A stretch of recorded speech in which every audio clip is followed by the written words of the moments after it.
दोस्तों, अगर आप इंग्लिश बोलना लिखना बिल्कुल शुरू से सीखना चाहते हैं तो आज की वीडियो ना आप ही के लिए है। क्योंकि आज की वीडियो में मैं आपको सिखाऊंगा पार्ट्स ऑफ स्पीच, जो इंग्लिश ग्रामर की एक बहुत ही मोस्ट इंपॉर्टेंट टॉपिक है। क्योंकि ऐसा कहा जाता है कि यहीं से इंग्लिश सीखने की जर्नी स्टार्ट होती है। हाँ गाइस, इंग्लिश की जो सबसे पहली चीज होती है वो है पार्ट्स ऑफ स्पीच। क्योंकि दोस्तों, किसी भी लैंग्वेज को समझने के लिए, लिखने के लिए, बोलने के लिए उनकी वर्ड्स का होना बहुत जरूरी है। बट उससे पहले अगर आपको पार्ट्स ऑफ स्पीच का नॉलेज नहीं है और उसको समझ नहीं पाएंगे, लिख नहीं पाएंगे या आप बोल नहीं पाएंगे, ठीक है, तो आप जान होंगे कि इसकी क्या इंपॉर्टेंस है। तो आज की वीडियो में मैं आपको बिल्कुल बारीकी से बताऊंगा कि पार्ट्स ऑफ स्पीच क्या होते हैं, उनके टाइप्स कितने होते हैं और जितने भी टाइप्स होते हैं, नाउन, एडजेक्टिव, वर्ब, एडवर्ब, सभी को मैं बिल्कुल बारीकी से बताऊंगा ताकि आप हमेशा इसको टेप कर लें और भूल ना पाए, ठीक है। क्योंकि मैं जानता हूं कि बहुत से लोग इससे ऑलरेडी पढ़े होंगे बट उससे कहीं ना कहीं कुछ दिन के बाद भूल जाते हैं। बट आज की वीडियो में मैं आपको ऐसा बताऊंगा कि आप कभी नहीं भूल पाएंगे। यस गाइस, आज की वीडियो बहुत ही इंटरेस्टिंग है। इस वीडियो को पूरा फुल वॉच कीजिए ताकि आप इन सभी को सीख सके। तो चलिए दोस्तों, आज की क्लास को शुरू करते हैं। बट दोस्तों, कहीं ना कहीं आपके माइंड में एक क्वेश्चन दौड़ रहा होगा कि ये पार्ट्स ऑफ स्पीच होती क्या है, कैसे हम सेंटेंस में पहचानेंगे कि ये नाउन है, कि ये एडजेक्टिव है, कि ये प्रेपोजिशन है, कि कंजक्शंस हैं। सो जस्ट आपको डिटेल्स में हर चीज़ बताऊंगा। बट आपसे एक छोटी सी रिक्वेस्ट है कि दिल थाम कर इस वीडियो को पूरा देखें, वीडियो को स्किप ना करें, वरना आप अच्छी तरह से समझ नहीं पाएंगे। और दोस्तों, याद रखिए कि इंग्लिश बोलने के लिए ना आपको पार्ट्स ऑफ स्पीच का नॉलेज होना बहुत ही ज़रूरी है। क्योंकि अगर आपका इस पर अच्छा खासा कमांड है तो ये जितने भी एसएससी के एग्ज़ाम्स होते हैं या फिर फिल इन द ब्लैंक्स के जितने भी क्वेश्चंस होते हैं, इन सारे क्वेश्चन को आप बहुत ही आसानी से सॉल्व कर पाएंगे। लेकिन कब? जब आपका इस पर अच्छा खासा कमांड होगा और जब आपको इस पर अच्छा खासा नॉलेज होगा, ठीक है। सो आइए सबसे पहले हम देखते हैं कि पार्ट्स ऑफ स्पीच की डेफिनेशन क्या होती है, इसका हिंदी में क्या अर्थ होता है और इनके जितने भी टाइप्स होते हैं, तो इन सभी के बारे में डिटेल्स में बात करते हैं। आइए देखते हैं। गाइस देखिए, अंग्रेज़ी भाषा में शब्दों को रूप, बनावट स्ट्रक्चर और प्रयोग के आधार पर इसे 8 भागों में विभाजित किया गया है। तो इसी को पार्ट्स ऑफ स्पीच कहते हैं। टू से किसी भी सेंटेंस को लिखने के लिए या फिर बोलने के लिए शब्दों के समूह का प्रयोग किया जाता है और वाक्य में प्रयोग इन सभी शब्दों को कोई न कोई एक नाम दिया जाता है, जैसे noun, pronoun, adjective, verb, adverb, preposition, ठीक है, सो ऑन। तो इन्हीं को हम क्या कहते हैं? पार्ट्स ऑफ स्पीच कहते हैं। सो आइए इन सभी के बारे में एक एक करके देखते हैं। So let's get started. तो सबसे पहले देखेंगे कि पार्ट्स ऑफ स्पीच के कितने पार्ट्स होते हैं। सो गाइस, इंग्लिश ग्रामर में पार्ट्स ऑफ स्पीच को 8 भागों में बांटा गया है, जो यहाँ पर आप देख सकते हैं। पहला है noun, pronoun, adjective, verb, adverb, preposition, conjunctions and आपका लास्ट है इंटरजेक्शन। तो गाइस, जस्ट हम सभी के बारे में एक एक करके देखेंगे कि इन्हें सेंटेंस में कैसे पहचाने कि ये नाउन है कि प्रोनाउन है। तो आइए सबसे पहले बात करते हैं नाउन के बारे में। दोस्तों देखिए, अगर मैं नाउन की डिफिनेशन की बात करूं तो किसी व्यक्ति, जानवर, स्थान, वस्तु के नाम एवं गुण अवस्था को नाउन कहते हैं, ठीक है। यानी इस दुनिया में जितनी भी चीज़ें हैं, ठीक है, चाहे वो जानवर हो, कोई चीज़ हो, कोई जगह हो, प्लेस हो, राइट, किसी का एक नाम दिया गया हो, ठीक है। आप देख सकते हैं, नहीं देख सकते हैं, टच कर सकते हैं या फिर सिर्फ महसूस कर सकते हैं किसी भी चीज़ को, तो उन सभी चीज़ को हम क्या कहते हैं? नाउन कहते हैं। तो सबसे पहले पर्सन, प्राणी, ठीक है। अगर मैं व्यक्ति की बात करूँ, व्यक्ति के नाम की राधा, करीम, अमन, सीता, ये सब आपके नाउन है। इट मीन्स इस दुनिया में जितने भी पर्सन हैं उनके एक नाम है, अब्दुल्ला, सोहन, गीता, ठीक है, कोई भी नाम हो, ठीक है, किसी भी नाम को हम क्या कहते हैं?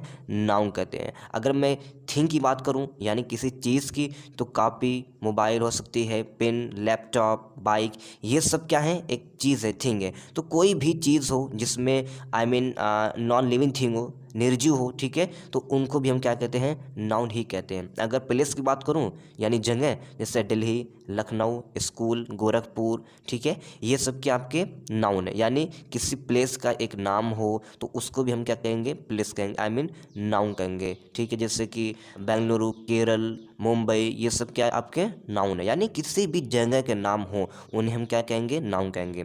अगर कंडीशन बात करूं, स्लीप, तो ये एक लाइक कंडीशन आपकी है, ठीक है, स्लीप अवस्था बता रहा है, तो ये भी स्लीप आपका नाउन है। अगर क्वालिटी की बात करूं, आई मीन आपका जो होता है ना लाइक गुड, ठीक है, तो ऑनेस्टी एक क्वालिटी है किसी बंदे की, ठीक है। ब्रव, बहादुर, हैप्पीनेस, इंटेलिजेंट, ये भी आपके क्या हैं, नाउन है। तो मैं वंस अगेन आपको बता रहा हूँ कि इस दुनिया में जितनी भी चीज़ें हैं जिसे आप देख सकते हैं, नहीं देख सकते हैं, टच कर सकते हैं, महसूस कर सकते हैं, कोई भी चीज़ हो, ठीक है, तो उन्हें हम क्या कहेंगे, नाउन कहेंगे। सो आई होप ये आप समझ गए होंगे कि नाउन किससे कहते हैं। सो गाइस, आपसे रिक्वेस्ट है कि इस वीडियो को पूरा देखें। लाइक ट्रस्ट मी, इस वीडियो को देखने के बाद आपको कभी भी कोई डाउट नहीं होगा कि नाउन किससे कहते हैं, नहीं कहते हैं, क्योंकि मैं बहुत ही बारीकी से बताने की कोशिश कर रहा हूँ। क्लियर है? चलिए अब बात करते हैं नेक्स्ट। दोस्तों हमारा नेक्स्ट है प्रोनाउन। इसका हिंदी में अर्थ होता है सर्वनाम, ठीक है। अगर मैं इसके डिफिनेशन की बात करूं तो इसकी डिफिनेशन परिभाषा होगी कि प्रोनाउन का प्रयोग नाउन की जगह पर किया जाता है। यानी वो वर्ड्स, वो शब्द जो संज्ञा के स्थान पर यूज़ किया जाता है तो उसे हम सर्वनाम कहते हैं। जैसे I, you, we, they, he, she, it. So guys, इन सभी को इंग्लिश ग्रामर की भाषा में प्रोनाउन कहते हैं। आइए हम इस पे सेंटेंस लेते हैं कि कैसे पहचानेंगे कि ये प्रोनाउन है। देखिए मैं यहाँ पे सेंटेंस ले रहा हूँ, अमन इज़ ए स्टूडेंट, ठीक है, एंड नेक्स्ट सेंटेंस है अमन रीड्स इन क्लास 5th। अब यहाँ पर देखिए अमन 2 बार आया है, तो आप यहाँ बार बार अमन तो कहेंगे नहीं। क्यों? क्योंकि अच्छा नहीं लगता। तो आप बोलते हैं कि Aman is a student, he reads in class 5th। यानी जो यहाँ पर आप ही देख रहे हैं ना, यही आपका प्रोनाउन है।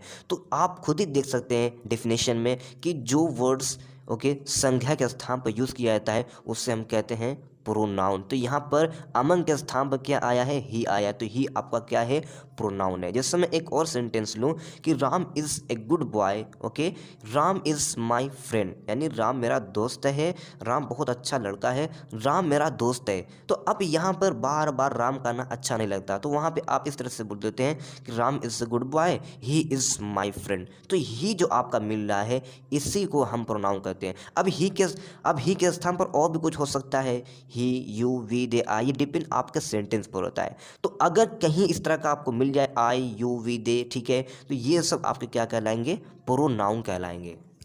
आई होप आप समझ गए होंगे। चलिए आगे बढ़ते हैं और आज क्या हमारा नेक्स्ट है एडजेक्टिव।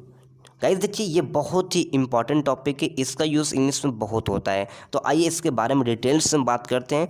दोस्तों देखिए एडजेक्टिव का हिंदी में अर्थ होता है विशेषण। अगर मैं इसके डिफिनेशन की बात करूं दोस्तों बहुत ध्यान से सुनिएगा, मैं आपको बहुत बारीकी से बताने की कोशिश कर रहा हूं, ठीक है।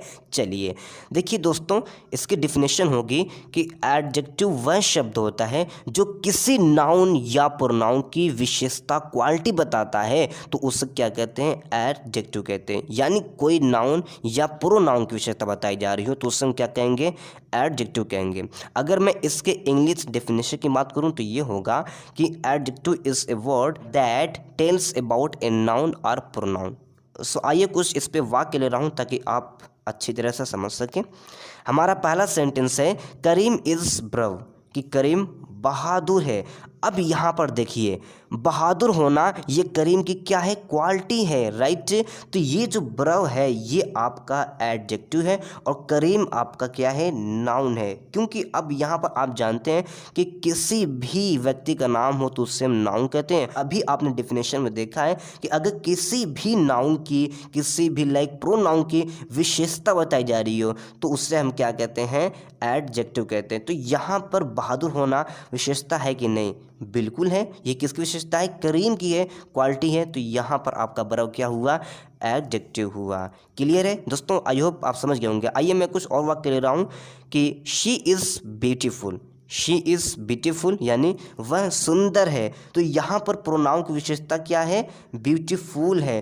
तो ये जो आपका ब्यूटीफुल है ये शी की सुंदरता बताई जा रही है। तो ये आपका ब्यूटीफुल क्या हुआ, एडजेक्टिव हुआ। जैसे मैं एक और वाक्य लूँ, आई हैव रेड पेन, कि मेरे पास एक लाल पेन है। अब देखिए पेन कैसी है, लाल है, और लाल आपका क्या है, एडजेक्टिव है, क्योंकि जो पेन की खासियत है, क्वालिटी कैसी है, लाल है। तो ये जो रेड आपका क्या हुआ, एडजेक्टिव हुआ। तो आई होप आप समझ गए होंगे अब कि एडजेक्टिव किससे कहते हैं। मैं फिर से वंस अगेन आपसे बता रहा हूँ कि अगर किसी भी व्यक्ति की, किसी भी किसी भी चीज़ की विशेषता बताई जा रही हो, क्वालिटीज़ बताई जा रही हो, तो उससे हम क्या कहेंगे, एडजेक्टिव कहेंगे। क्लियर है दोस्तों, चलिए आगे बढ़ते हैं। और आज का हमारा नेक्स्ट है वर्ब, ठीक है। हाँ दोस्तों, हम अब बात करेंगे वर्ब के बारे में कि वर्ब किससे कहते हैं। गाइस देखिए, वर्ब को हिंदी में कहते हैं क्रिया। अगर मैं इसकी डिफिनेशन की बात करूं तो क्रिया वो शब्द होता है जिसके माध्यम से सब्जेक्ट के कार्य करने की जानकारी मिलती है कि वो किस तरह का कार्य करता है, ठीक है। अगर मैं इसे इंग्लिश में कहूं कि verb is a word which describes the action और the state of the subject, क्या, तो उससे क्या कहते हैं, वर्ब कहते हैं, कॉल्ड वर्ब।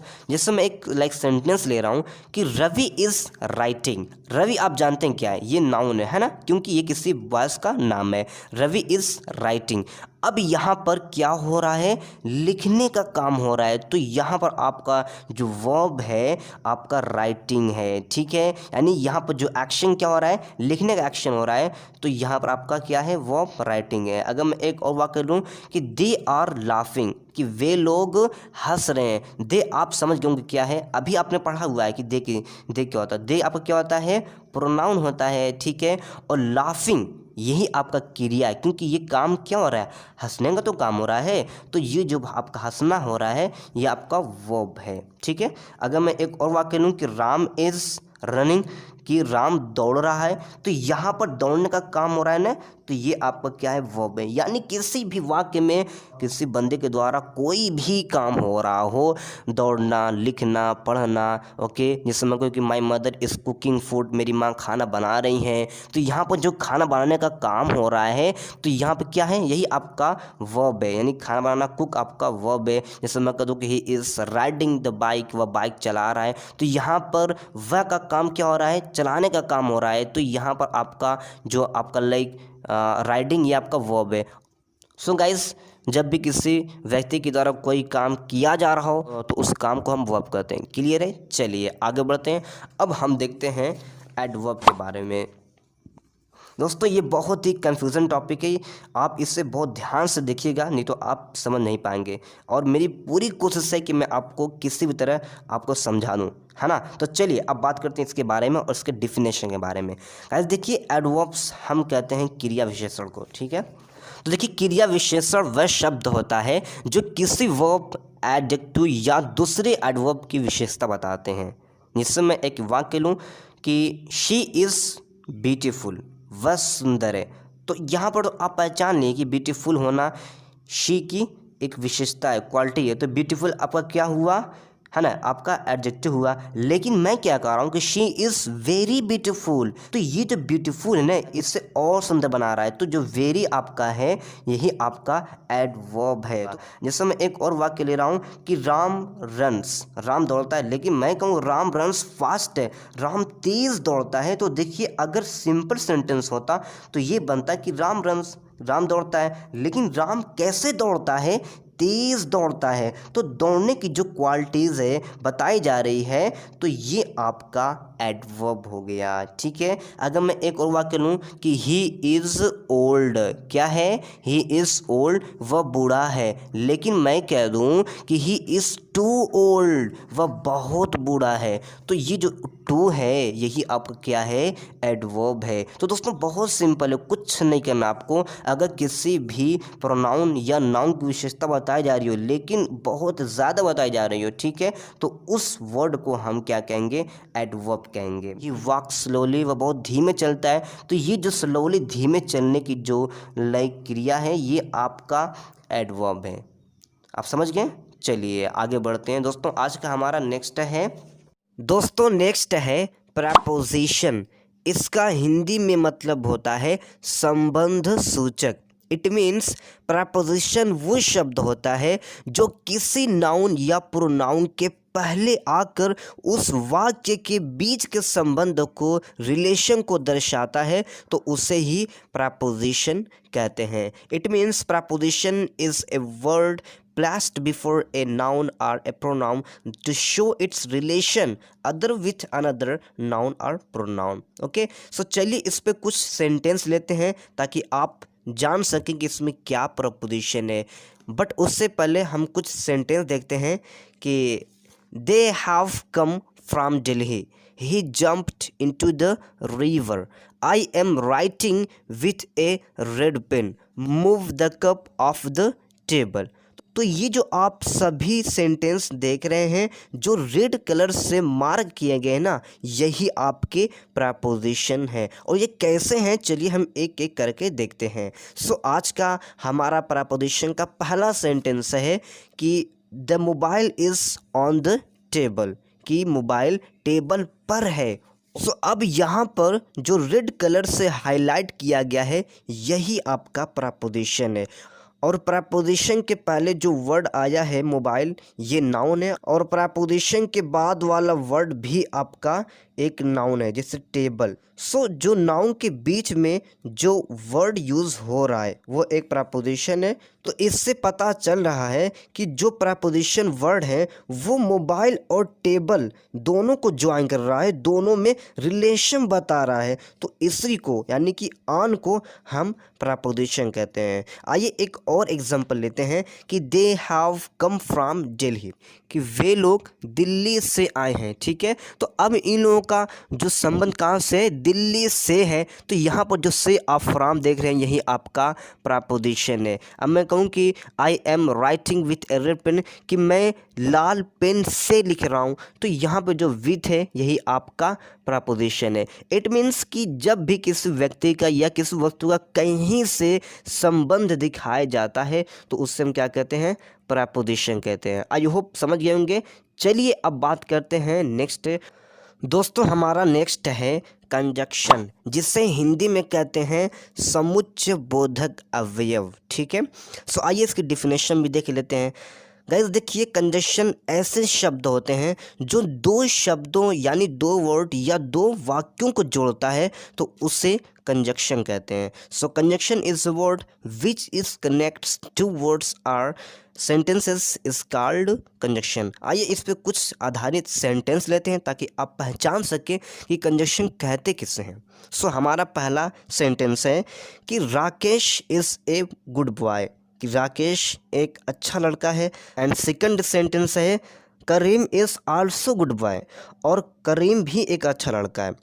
अगर मैं ऐसे कहूँ कि राकेश एक अच्छा लड़का है और फिर कहूँ कि करीम भी एक अच्छा लड़का है, तो जब दोनों अच्छे हैं तो क्यों ना आप ऐसे कहें कि राकेश और करीम अच्छे लड़के हैं। तो इससे पता है क्या होगा, इससे आपका सेंटेंस भी शॉर्ट हो जाएगा और जो कहने का आपका अर्थ है वो भी सही हो जाएगा, पूरा हो जाएगा। तो जब भी किसी सेंटेंस को हम जोड़ते हैं तो उसके बीच में एक कंजक्शन वर्ड का यूज़ किया जाता है, तो उसे ही कहते हैं कंजक्शन। तो इसमें कंजक्शन वर्ड है क्या, आइए हम इसमें देखते हैं। गाइस देखिए, जब आप दो सेंटेंस को जोड़ते हैं, आई मीन ऐड करते हैं, मैं कहा था ना कि जब दो सेंटेंस को ज्वाइन किया जाता है तो वहाँ उसके बीच में एक कंजक्शन वर्ड का यूज़ किया जाता है। तो यहाँ पर जो मैं लिखा हूँ कि Rakesh and Karim are good, Rakesh and Karim are good friends, Rakesh and Karim are good boy, कि राकेश और करीम अच्छे लड़के हैं। तो यहाँ पर जो एंड आप देख रहे हैं यही आपका कंजक्शन है, यही तो जोड़ रहे हैं। अगर ये ना होता तो कैसे होता, फिर ऐसे होता कि राकेश करीम आर, तो ये तो कोई मतलब निकला नहीं। तो यहाँ पर जो आप एंड दिखा रहे हैं और यही आपका क्या है, कंजक्शन है, यही आपका सेंटेंस दोनों को ऐड कर रहा है, ज्वाइन कर रहा है। समझ में आ गया, क्लियर है। चलिए एक और सेंटेंस लेते हैं ताकि आप और बेटर समझ सकें। हमारा नेक्स्ट एग्जांपल है कि I did not come okay, because I was sick या अनवेल, कि मैं नहीं आया क्योंकि मैं बीमार था। यहाँ पर जो देख रहे हैं क्योंकि, बिकॉज, यही आपका दो सेंटेंस जोड़ रहा है। एक पहला जोड़ रहा है कि आई डिड नॉट कम, और दूसरा क्या जोड़ रहा है कि आई वॉज सिक, मैं बीमार था। तो ये जब दो सेंटेंस को आपस में जोड़ा जाता है तो उसके बीच में ये जो वर्ड दिख रहे हैं बिकॉज, यही आपका कंजक्शन है। आइए मैं कुछ और सेंटेंस लूँ। I will work hard so that I pass, यानी मैं मेहनत करूँगा ताकि मैं पास हो जाऊँ। तो यहाँ पर जो आप सो दैट देख रहे हैं यही दो सेंटेंसों को जोड़ने का काम कर रहा है। तो दोस्तों इसी को हम कहते हैं कंजक्शन। सो बहुत सिंपल है, आप बहुत सारे ऐसे सेंटेंसेस हैं जो आप ले सकते हैं। तो आई होप आप समझ गए होंगे कि कंजक्शन किससे कहते हैं। चलिए अब देखते हैं नेक्स्ट, और आज का हमारा दोस्तों नेक्स्ट है इंटरजेक्शन, ठीक है, जिसे हिंदी में कहते हैं विषमयादि बोधक, ठीक है। तो आइए इसकी डिफिनेशन की बात कर लेते हैं। सो इंटरजेक्शन वह शब्द होता है जो कुछ अचानक होने वाली मन की भावनाओं को जाहिर करता है, आई मीन व्यक्त करता है, तो उसे ही हम विषमयादि बोधक यानी इंटरजेक्शन कहते हैं। जैसे खुशी होती है, दुख, हैरान होना, शाबाशी देना आदि। इसके अंत में विषमयादि जो आप चिन्ह देख रहे हैं इसी का यूज़ किया जाता है, लगाया जाता है। Example of interjection, wow, hurray, how sad, really, great, oh no. तो दोस्तों ये सब जितने वर्ड आए हैं यही आपके इंटरजेक्शन कहलाते हैं। कैसे, आइए, जैसे हुर्रे का वर्ड, बट यहाँ पर आप सोच रहे होंगे हुर्रे क्या होता है। देखिए बता रहा हूँ। देखिए हुर्रे का वर्ड तब यूज़ करते हैं जब आप किसी मैच या किसी चीज़ को जीत जाते, नहीं कहते हैं hurray we won the match, है ना, यानी खुशी से एक अचानक आती है आवाज़ हुर्रे। या फिर कोई अच्छी चीज़ होती है वाव, तब कहते हैं वाव कितनी अच्छी चीज़ है कहते। या फिर अगर दुखी की बात होती है कि हाउ सैड, यानी कितनी दुख की बात है, तो आप अंदर से एक इमोशन के साथ कहते हैं हाउ सैड। जब कोई चीज़ आप हैरानी से पूछते हैं कि रियली, यानी कि क्या ऐसा है, तब वहाँ आप यूज़ करते हैं एक वर्ड इमोशन का। तो जब इस तरह के वर्ड आपको दिख जाए तो यही सब आपके इंटरजेक्शन कहलाते हैं। आइए इस पर कुछ सेंटेंस लेते हैं ताकि आप बेटर समझ सकें। Expression of grief, it means जब आप कोई इमोशन या फीलिंग दुख का व्यक्त करते हैं तब वहाँ पर इसे यूज़ कर, जैसे ओ सो सॉरी, ठीक है, हाउ सैड, कितनी दुख की बात है। या फिर कहते हैं ओह नो, मुझसे गलती हो गई, नहीं कहता ओह नो, ये हो गया। तो ये सब आपके दुख में आते हैं, ठीक है। बात करूँ सरप्राइज के लिए, यानी चौंकते हुए भावनाओं को व्यक्त करते हैं आप, जैसे कि व्हाट, ऐसा ऐसा, ठीक है ना, हाँ, ओह माय गॉड। और या फिर कहते हैं अमेजिंग या फैंटास्टिक, या फिर वाओ, इज इट। जब आप कोई सरप्राइज किसी को देते हैं तब यहाँ पर ये वर्ड यूज़ करते हैं। एक्सप्रेशन ऑफ मिस्टेक, यानी जब कोई आप गलती करते हैं तब इस तरह का बोलते होंगे कि ओह यार, यानी कहते हैं ना गलती हो गई थोड़ा सा, ओह माय गॉड, जो अंदर से ओह निकल रहा है, या नो, या फिर माय गॉड, यही सब आपके इंटरजेक्शंस हैं। सो आई होप आप समझ गए होंगे कि पार्ट्स ऑफ स्पीच किससे कहते हैं, इसके पार्ट्स कितने होते हैं, यू नो, और आप सभी के बारे में बारीकी से समझे होंगे। तो अगर आपने बिल्कुल बारीकी से समझा है तो आपके लिए एक टेस्ट है, इसे आपको बताना है कमेंट में कि इसमें क्या नाउन है, क्या प्रोनाउन है, क्या एडवर्ब है, क्या इंटरजेक्शंस है, यू नो, क्या आपका प्रपोजिशन है, ताकि मैं जान सकूं कि आपको समझ में आया है या फिर नहीं आया है। तो आई होप ये वीडियो आपको ज़रूर अच्छा लगा होगा। तो प्लीज़ इस वीडियो को लाइक कर दीजिए ताकि हमारी मेहनत का फल मिल सके। और दोस्तों आपका एक लाइक और सब्सक्राइबर हमारे लिए बहुत ही महत्वपूर्ण है। सो प्लीज़ आपसे रिक्वेस्ट है कि इस वीडियो को जितना हो सके शेयर कीजिए ताकि जो बच्चे नहीं पढ़ पा रहे हैं वो घर बैठे ऑनलाइन इंग्लिश सीखते रहे। और मुझे खुशी है दोस्तों आज हमारे चैनल से अल्हम्दुलिल्लाह बहुत सारे लर्नर इंग्लिश सीख रहे हैं। और मुझे खुशी इस बात की कि चलिए हम लोग कुछ तो कर रहे हैं, ठीक है, आई मीन किसी के लिए तो कुछ कर रहे हैं, और यही हमारा सबसे बड़ा मिशन है। सो चलिए दोस्तों तब मिलते हैं एक नए लेसन के साथ, तब तक के लिए बाय बाय।